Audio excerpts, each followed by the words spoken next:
Welcome back to Between the Lines. I'm Nate Polite, joined as always by Adam Crooks. We had a busy weekend after the off week for spring break that we both took. We got a little bit to catch up on. We'll touch briefly on what we missed at Phoenix, the doubleheader with Indycar and NASCAR, as well as the F1 season opener in Australia. Then we'll talk about last weekend, another triple header, Indycar in Arlington, NASCAR in Las Vegas, and Formula One in Shanghai. Coming up next week, it's all NASCAR, all sticking to the ovals at Darlington Raceway. We got a nice episode loaded up for you. I mean, you know, Nate, it was a great weekend of racing. IndyCar at Phoenix was spectacular. I know we're going to touch briefly on Phoenix. Wow, Christian Rasmussen, blowing it again. I loved the booth with NASCAR and IndyCar, and then Arlington was fantastic. A wonderful crowd out in Texas. Kyle Larson, I mean, what else can you say? He did a triple header this weekend. He's like a quintuple header, honestly. He did. I mean, He did. He won a dirt race. I think he won 2 dirt races. Yeah. He won the Xfinity race. I mean, you know, Denny Hamlin. Wow, what a guy. What a guy. Yeah, so back. many thoughts on F1. I have some controversial thoughts. Well, I mean, I know it's third on the list, but I have some controversial thoughts. We'll get to F1, but let's stick back to NASCAR again. Missed talking about Phoenix last week. It was a good win for Ryan Blaney, fastest car from the back to the front. I think 3 or 4 times in that race. It was remarkable. It was really him versus Christopher Bell. Every now and again, you got the odd. You know, Chase Briscoe was fast early. He crashed. You had a heartbreak for me personally when Austin Cindric got KO'd by his teammate. He's had some really bad luck this year. not been great for Team Penske in general, and we can touch on that as well. But going over to NASCAR's weekend in Las Vegas, it was just the O'Reilly Auto Parts Series and the Cup Series. That O'Reilly Auto Parts Series race had some pretty good comers and goers. Kyle Larson was not up there for a lot of the race. They got that car right. He blasted off in the late end of that race to drive away to a win by about 3 or so seconds. Justin Allgaier was talked about a lot as being someone that can bottom feed. Kyle Larson was bottom feeding a lot of that race as well. Yeah. We also had a fire off the track. I think an ATV or something caught fire. Big column of black smoke. Everybody was concerned that it was the military base. It was not. But I mean, Kyle Larson, like what? It's a mile and a half. What else can you say? Kyle Larson is the Michael Jordan of NASCAR on mile and a halves. If there's a mile and a half, Xfinity Series, Cup Series, Truck Series, he's going to be up at the front. I think he'd be up at the front in an IndyCar, too, quite honestly, and maybe Formula One, if Formula One ever ran mile and a halves. That dude can, not only can he run anything, but he runs everything really well. Big win for Kyle Larson. First win of the year, actually, for Kyle Larson. First win of the year for the All-Star car. Yeah, and that's kind of intriguing. You know, we both picked William Byron at Phoenix. He did not get the job done there. It was Justin Allgaier in that one instead. And that's a star-studded all-star car that we're still kind of up in the air for with Hendrick Motorsports, because at Darlington next week, it's Alex Bowman in that car. And, of course, because we did not have that episode for Phoenix last week, we did not get a chance to touch on Alex Bowman and his vertigo diagnosis, wishing for the best for him. And, you know, really one of the more inspirational career arcs in NASCAR, going from fighting for his life with teams like Tommy Baldwin and BK Racing to winning a lot of races and being a title contender at times for Hendrick Motorsports in that legendary 48 car. So really hoping for the best for him, hoping he can get back out to the racetrack as soon as possible. Moving on to the Cup race at Las Vegas, Kyle Larson was fast. His teammate William Byron was also fast. Christopher Bell was very fast, but the fastest of them all, again, similar-ish to Ryan Blaney, he only had to go back to front once. But Denny Hamlin just blasted off with the race. As the runs got long, guys would start to creep in on him just a little bit. You know, as he caught the back end of the field in lap traffic, Chase Elliott came really, really close to running him down. I thought he was going to for a second. With about 10 laps to go, he had back-to-back laps where he took out about 7/10 in one lap and got inside a second. And I was like, wow, Chase Elliott's going to win this race. Hamlin got through the lap traffic, ended up getting clear off to the victory. 61 career wins for Denny Hamlin. 62 if you count the Pocono DNQ. Well, if you counted all of his DNQs, he's closer to 70 at this point. But firmly now in that 10th position all-time. He's 2 behind Kyle Busch for 9th all-time in wins. Probably catches up to him this year if I had to make a guess or a prediction on that. And establishing himself after a rough first couple of races as a true championship contender in his first year back in the chase format. I mean, I think as much as you talk about the rough first couple of races, as Brad Keselowski said last week at Phoenix, the regular season really started at Phoenix. Second race of the regular season, so to speak, and Denny Hamlin is back to the form he was in last year. I completely agree with you. I think Denny Hamlin absolutely passes Kyle Busch for 9th all time. Sad that Kevin Harvick outside the top 10 now. Yeah. But I think Denny Hamlin's going to have another really good year. And the Toyotas were extremely fast. Christopher Bell is always fast on mile and a halfs. Chase Briscoe, I think you mentioned Chase Briscoe as being really fast. If it's not Hendrick, it's going to be Gibbs on mile and a halfs this year. I think that's just, I mean, we'll get some Ryan Blaney or maybe a Joey Logano win somewhere, but the Toyotas are just so strong. They really have that formula figured out, and it's evident. Denny Hamlin winning.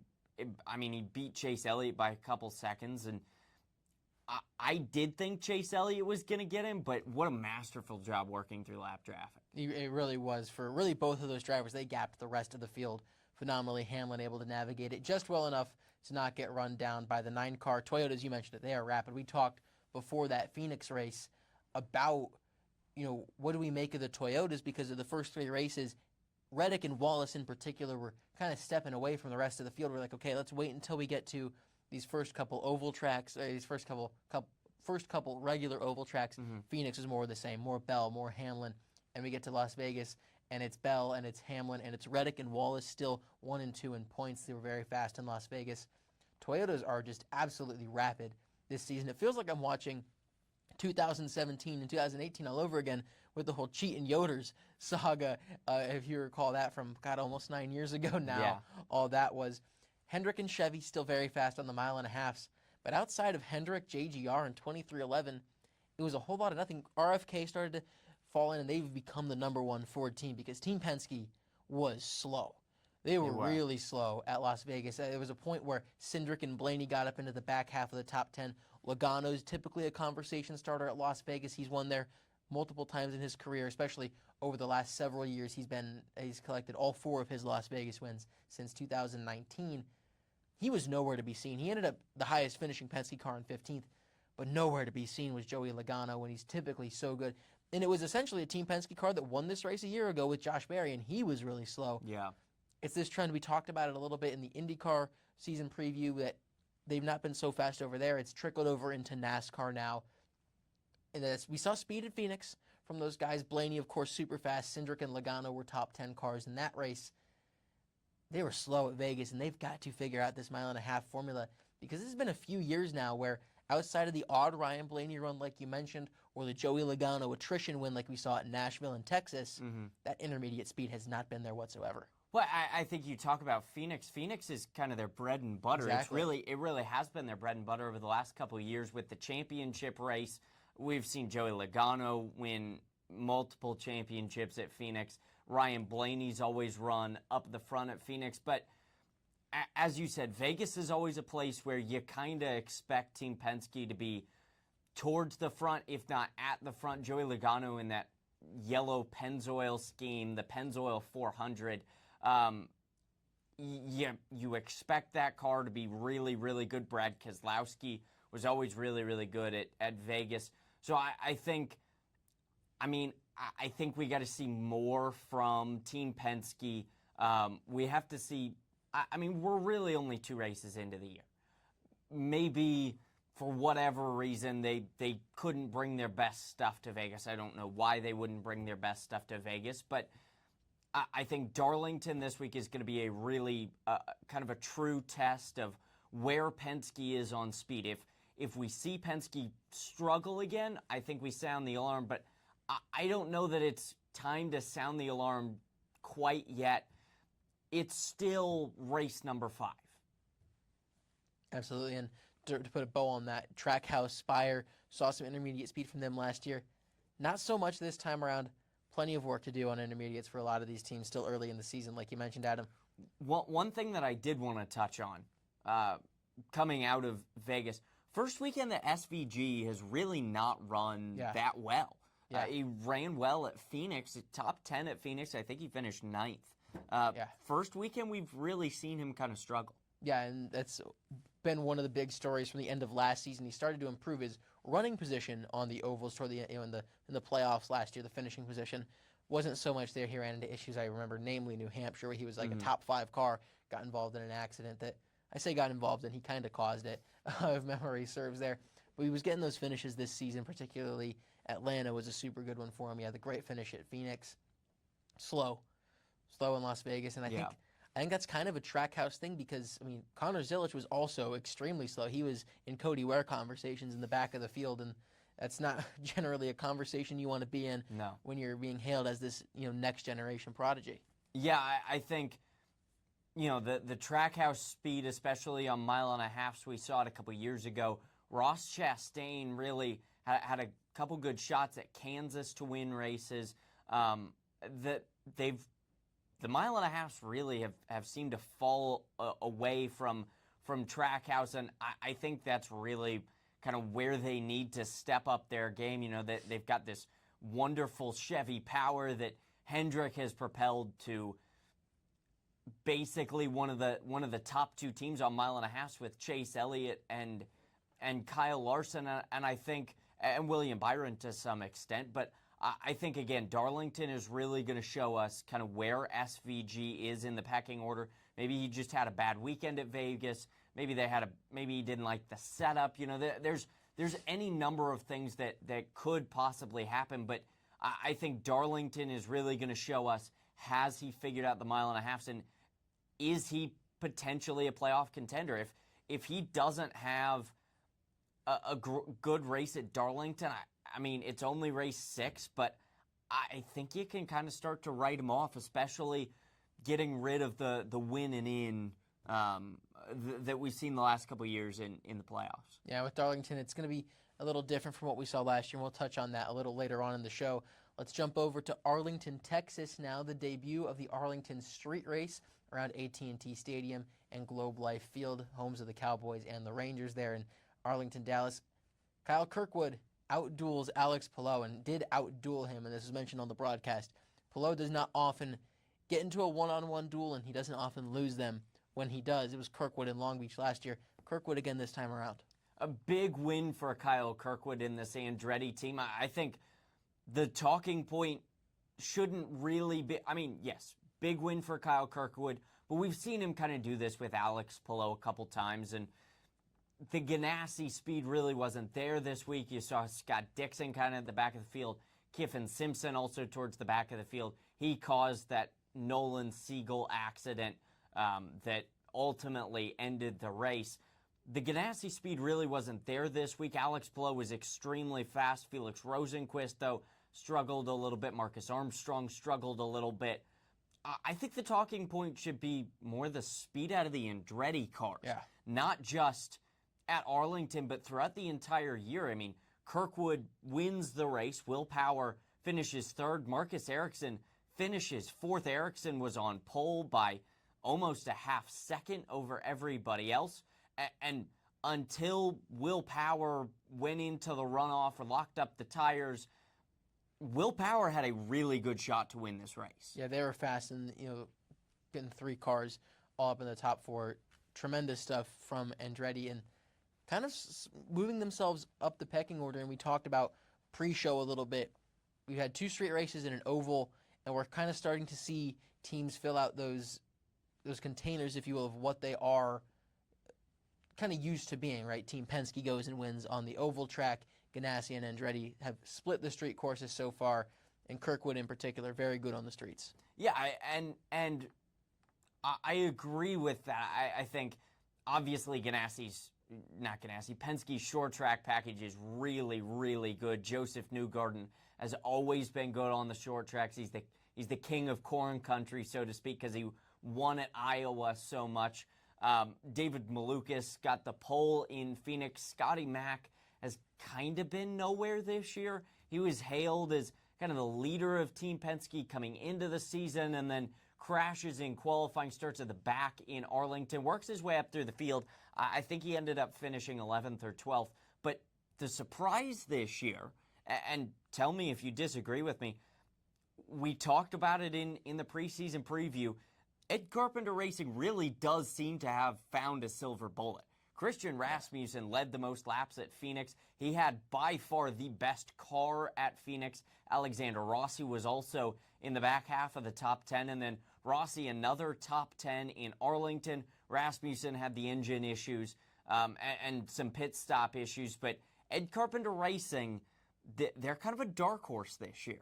Yeah, absolutely. They've got that speed. You mentioned Rossi with a really good run and a gutsy run. He was getting hounded for 10th for a lot of the late stage of that Arlington race and was able to keep it in front of everybody as they got to those late race cautions. Definitely a dark horse team. They could absolutely have races where they come in this year and contend for wins, depending, of course, on what happens to the dominant cars. But anybody can have an off day. Anybody, a mechanical failure, an incident, maybe someone does something dumb up front. Another note from this race, Pato O'Ward in the top 5 again.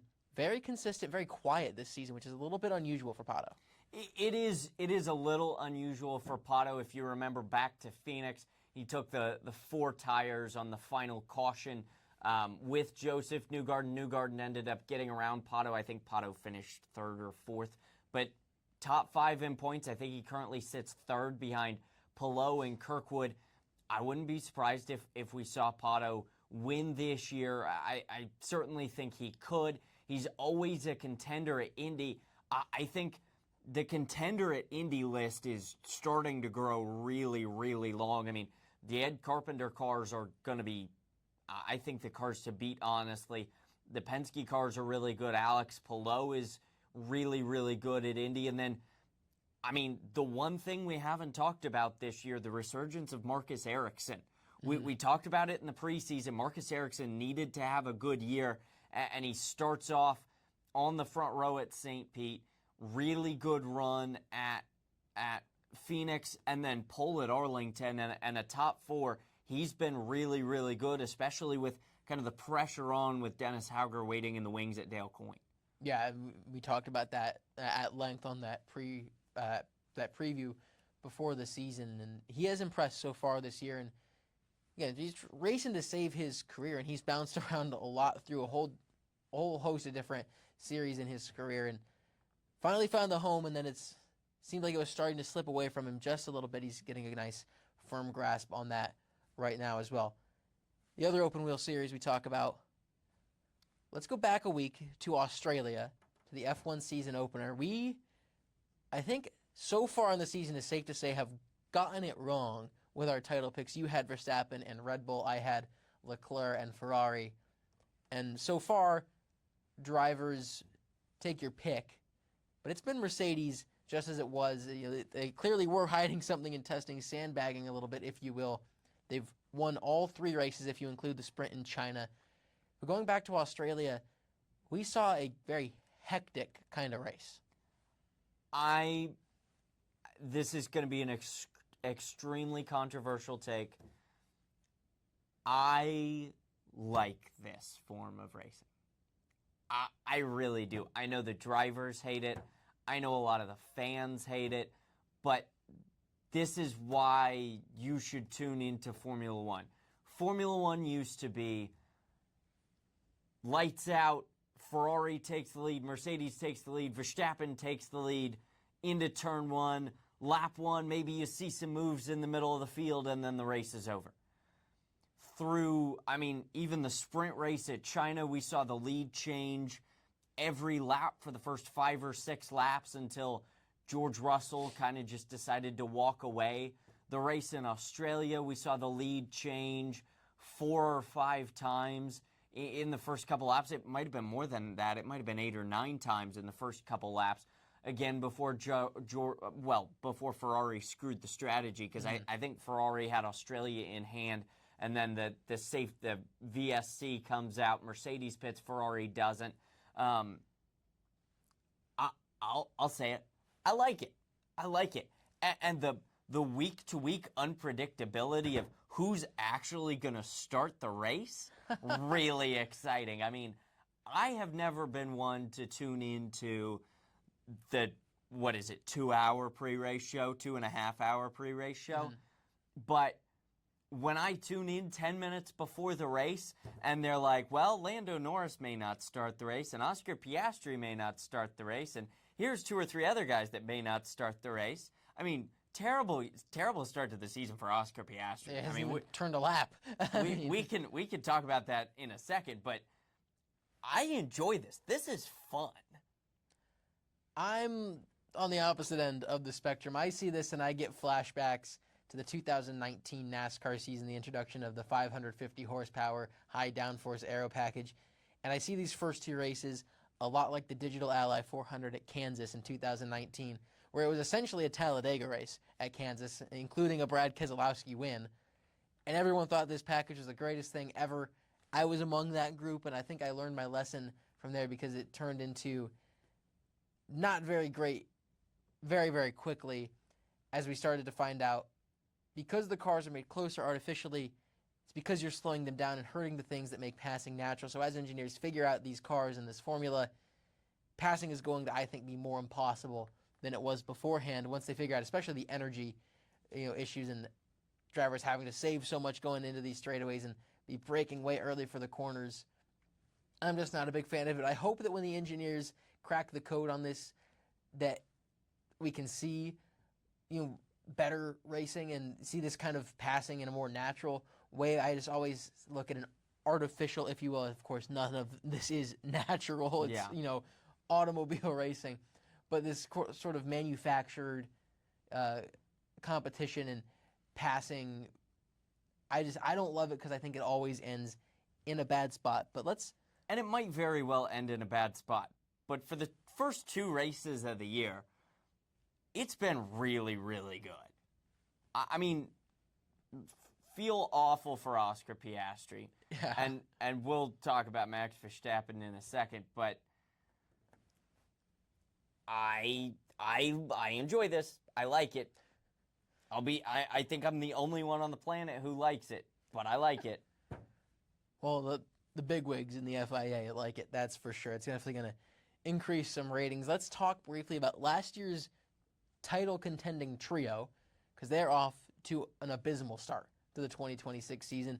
Norris, Verstappen, and Piastri. We mentioned Piastri hasn't even turned a lap yet. He crashed coming to the grid at Australia, did not start in China. Lando Norris also did not start in China. He didn't have a great race. I think he finished 5th, Verstappen 6th in Australia. Verstappen didn't finish in China. These are the 3 title contenders from a season ago. They're all behind Ollie Behrman in points. I don't think Verstappen's issues are separate. I don't think there are enough words in the English language to describe how bad of a year McLaren has had in the first 2 races. Oscar Piastri, it was something about the rear axle locking up or something in Australia that caused him to go into the wall, and then just the DNS not great in the Chinese Grand Prix. They looked okay in the sprint race. The sprint race they looked pretty solid. They looked solidly like the 3rd best team, and that's not too bad. So when they actually turn laps, they're all right. It's just getting to the grid that's an issue for McLaren. But I mean, I think you have to shake these first 2 races off. George Russell leading the points right now. He's got I don't even want to calculate how many points George Russell has. It's 18. It's 28 plus 25. He's got 53 points. Kimi Antonelli not too far behind. I think the gap is less than 10. And then you've got the Ferraris, and they've been really good. It's a 24-race season. Mm-hmm. If these things are happening to McLaren, they're going to happen to Mercedes. They're going to happen to Ferrari. It's just McLaren's getting them first. I think the later we go, I think Oscar Piastri and Lando Norris are still threats to win races, just like I think Max Verstappen is a threat to win races. They've just got to figure it out. And then, you mentioned Verstappen. we haven't been able to see much of that pace. I mean, he darted through the field in Australia after, similarly to Piastri, locked the rear axle in qualifying, was out in Q1. Engine issues, hasn't rolled off the start in any of the these first 3 races. Definitely not what Verstappen's been used to. I think Max Verstappen has probably had the 2 worst starts in Formula One history. Yeah. Actually, the 3 worst starts. Because he lost he didn't lose any time in Australia. He lost 7 spots in the sprint race in China. He went from 8th on the grid back to 18th. I think he lost 10 spots in the sprint race. And then he did something similar in the regular Grand Prix. I mean, he I think was 2nd to last or 3rd to last coming out of turn number 1. He's got to clean up the starts. I think once he cleans up the starts, we've seen him have the pace to be able to get through the field. China was a little bit of a struggle. He kind of got stuck in it's not a DRS train, an energy train, if you prefer that term. Mm-hmm. In the middle of the field, he got stuck in that battle. Once I think Max figures out the starts, we'll see his true pace. Yeah, and talked a lot of negatives about Formula One, so let's shift over to the positives. Mercedes, very, very fast. George Russell wins Australia, takes the points lead for the first time in his young career. I say young. I guess it's not so young anymore. I'm still stuck in thinking that 2020 was a few years ago. It was 6 years ago when he was racing over at Williams. So I guess he's not that young anymore. Kind of young in the same way that Christopher Bell is a young driver in the Cup Series. But I digress. First time he's led the points in his career. He's held it now for 2 weeks. But his teammate Kimi Antonelli, hot on his heels, second youngest winner in Formula One history, and the first Italian to win a Formula One race in 20 years. Really special stuff for him in China this weekend. And Mercedes has stepped up to the front. It's Ferrari chasing them. And also notable for Ferrari, Lewis Hamilton gets his first Ferrari podium in China. And it's been really nice to see Lewis Hamilton have some more success. Mm-hmm. Even as someone who's a Max fan, I've got a ton of respect for Lewis. I mean, I think it's fair to say that he's the greatest of all time in Formula One. I would put him ahead of Schumacher. I guess that's. I don't want to have that. I don't want to have that debate. We're not here for that debate. We'll do that debate in an off-season episode. But so Lewis Hamilton seeing some success, I'm certainly glad to see him smiling and getting up on the podium. I'd like to see him up on the top step one more time as well. I think, Lewis has been really good to start the year. It will be really interesting to see by about Canada or Monaco, we'll kind of start to see the upgrades come in, the first round of upgrades for these cars. It'll be really interesting to see what steps forward Ferrari can take, because I think Ferrari has a shot on the right track with everything falling in the right spot to win a race. I don't think it has to be a Cinderella story or a Goldilocks. Not everything has to be perfect for Ferrari to win a race this year. I think they can contend for race wins, but you talk about Kimi Antonelli. Kimi Antonelli is young. Kimi Antonelli has done a great job to start the year.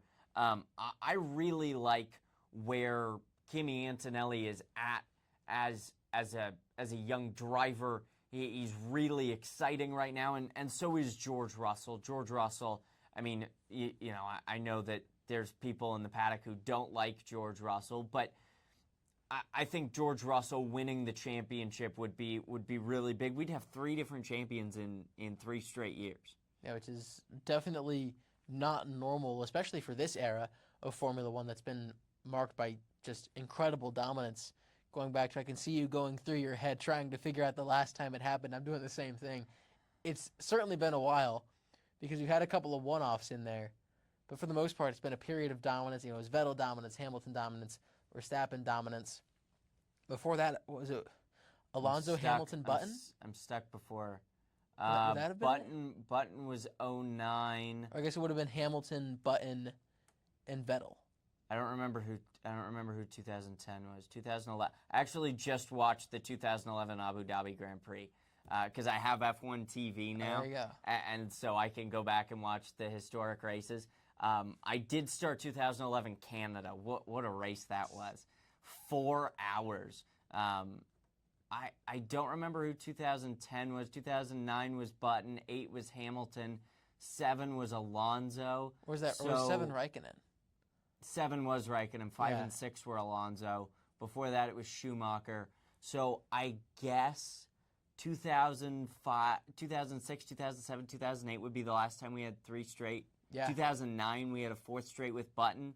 I want to say Hamilton won in 2010. I don't remember who won in 2010. It was Vettel or Hamilton. I think it was Vettel. I think it was the first of his stretch of 4 in a row. Was it Felipe Massa? No. I don't know. I don't think it was.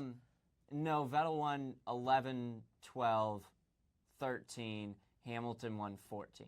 Because I just watched 2011 Right. Abu Dhabi, which is how I know that Vettel's first championship was 2011. There you go. I think it was 2006, 2007, 2008, 2009 was the last time we had multiple different world champions back to back, which is it's awesome to see.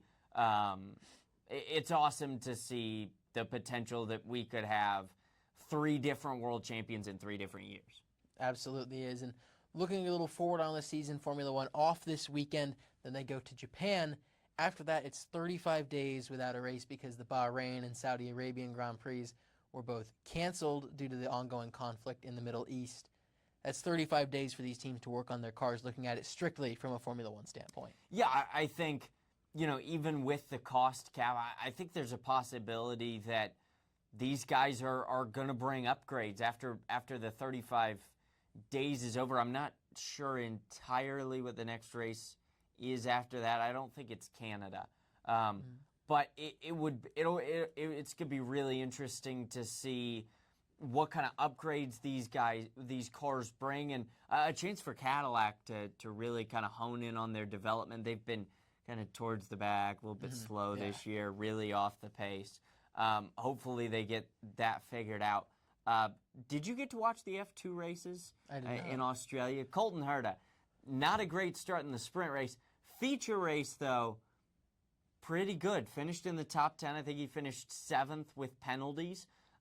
So, 7th place, pretty good start to the year for our boy. Definitely not bad. A couple more notes on Formula One. A good race for Alpine in China. Pierre Gasly up there. Colapinto was running well, got into the incident with Ocon. How about Aldi Behrman? He has been tremendous this season for Haas, and really is putting a good word in to fill in that Ferrari seat when Hamilton retires.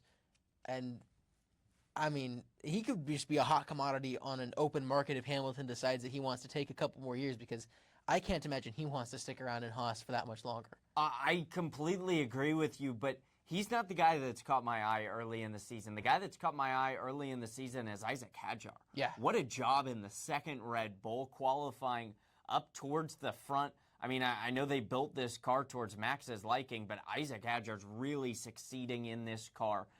He's done a great job. Arvin Lindblad also up towards the front in the Racing Bulls car. It's going to be really interesting to see where Arvin Lindblad and how Arvin Lindblad and Isaac Hadjar play out the rest of the year. I think Isaac Hadjar has an outside shot at a podium this year. I don't disagree with that whatsoever, especially as Red Bull continues their development, because we know that they're not going to be satisfied sitting around where they're currently at. Still a lot of unanswered questions in the Formula One season. Let's take a look at next weekend's races. Again, it's just NASCAR, a triple header at the Lady in Black, the track too tough to tame, Darlington Raceway, Trucks, O'Reilly Auto Parts, and Cup Series. Notable for the Cup Series, though, they got the short track package, the same one they ran at Phoenix, so higher horsepower, lower downforce. Denny Hamlin said on Actions Detrimental he expects about 4 seconds of fall off over the course of a tire run. And that's music to my ears, because that opens the playbook wide for different strategies that drivers can try to take even just within these stages. Do you want to go for a one-stop? Do you want to go for a two-stop? That's why I've started to love Richmond so much, because you have that strategy at play. I think the stage lengths there are perfect. Yeah. And they don't need to be touched. We saw Phoenix in the tire wear really turned that race into the best Phoenix race we've seen in years, probably since that 2021 season when they had, the higher horsepower, lower downforce. Still hoping that they can bring that to the intermediate tracks. I think it would have made Vegas a little bit better, but I'm glad that they're finally listening to it on the shorter tracks, and that's where I want to pick back up that SVG conversation. Darlington's already a super tough racetrack. It kills your tires. It's abrasive. The racing line itself is thin and it's fluid, and it's really tough to even just be side by side, no less 3 wide, which the old package kind of promoted a little bit. Mm-hmm. So I don't know if I'd put Darlington, especially with the changes that are being made and the cars are going to be sliding around like crazy. I don't know if I'd put that one as the end-all, be-all on how you determine SVG's season, but if he does good at Darlington, I think that says a whole heck of a lot. I completely agree. SVG has really struggled on the ovals. He was good at Phoenix. Was that a fluke? I don't know. Maybe we have to wait till Texas or somewhere, maybe Kansas, to see how good he is on mile and a halves. Those tracks are definitely true tests of how your car runs on a mile and a half. But if he can run well at Darlington, I think the field might be in a little bit of trouble because we know how good he is on the other 3 road courses this year. Absolutely. I mean, this Darlington race is going to be so tough. It's going to look so different from last year too, right? This spring race last year was dominated by William Byron. He led by far the most laps. Was never really challenged for the lead. A lot of that was, it was a colder day in Darlington, the dirty air. Because the moment he didn't beat the field to pit road and he got undercut, he couldn't get by anybody. And Denny Hamlin strolled off to the race win. If I recall correctly, the only car that could really make passes in that race was the 12 of Ryan Blaney, and he got into it with Tyler Reddick toward the late end of the race and wasn't able to get it done in overtime. So it's going to be, I think, a little bit chaotic. We'll see who that kind of favors as far as the race picks go. But let's dip back to the Truck Series. They're back for the first time in a couple weeks. Adam, who do you have to win? I don't have a clue who's going to win this race. I'm going Ben Rhodes. When in doubt. I think Ben Rhodes could be. I mean, he won at St. Pete, didn't he? Came close. He came close to winning. I picked him to win at St. Pete. You're right. Brainwashed Adam. I like Ben Rhodes to win the Truck Series race at Darlington. He's done it before. I want to say it was 2020, maybe 2019. He won. Makes sense. The Darlington Truck races. Kind of, it's like I said before St. Pete. Right? He just kind of shows up and wins randomly. I'm going to go with the guy that actually did win at St. Pete. I'm going to go with Lane Riggs. He's proven to be, number one, just good in general, fast in general, but especially on these kind of tire killer, shorter racetracks, he's really started to prove his salt in the Truck Series. Moving on to the O'Reilly Auto Parts Series, we mentioned that all-star car for Hendrick Motorsports, or for Junior Motorsports with the Hendrick Motorsports drivers in it, was scheduled to be Alex Bowman.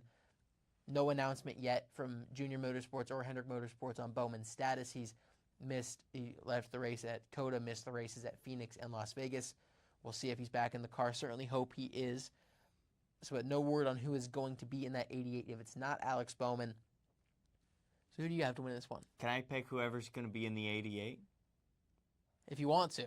I mean, I feel like that's a pretty good pick. I mean, there's the list of people they can put in that car is not very long, unless they're going with like Corey Day or Rajah Caruth. But I could see them throwing Rajah in there for a race if it's just empty. They definitely could, unless he already has a ride this week. I mean, it's not a terrible pick. I'll go Justin Allgaier just for the sake of it. But I think whoever they throw in the 88 car's got a really good shot to win. Absolutely. I mean, it's generally the fastest car on the racetrack week in, week out. I wouldn't say it was the fastest in Las Vegas, but Kyle Larson made it the fastest, took it to victory lane.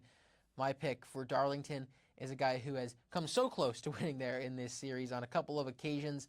I think it's his best track. I think he finally broke through in Atlanta. I think it's going to be Sheldon Creed. I think that's a good pick. Sheldon Creed trying to get his second win of the year.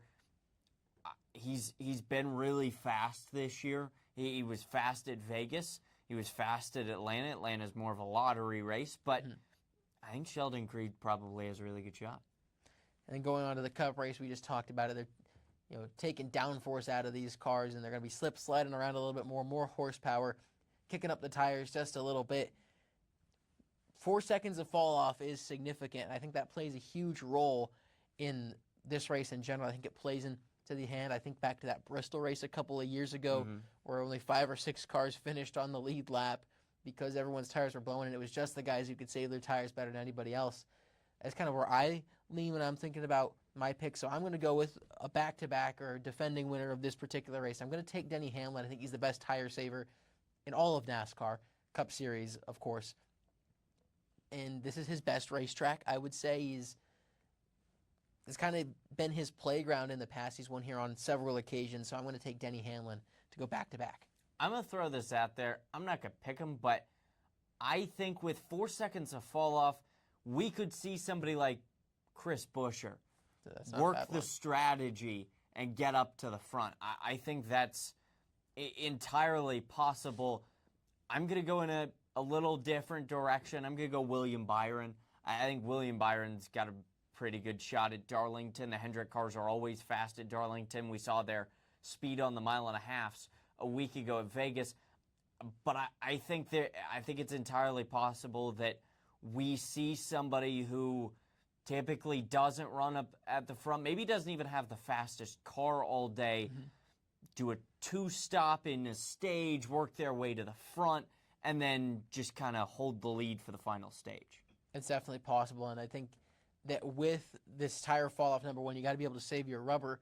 But two, if you struggle with saving your rubber, you might as well go all out in 2-stop.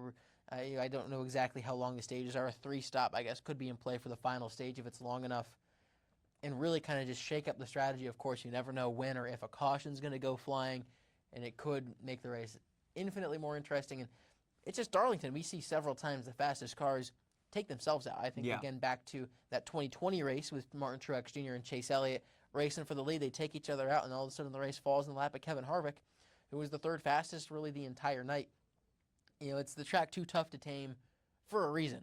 Yeah. And it's going to be even tougher to tame for these drivers with the increased horsepower, lower downforce.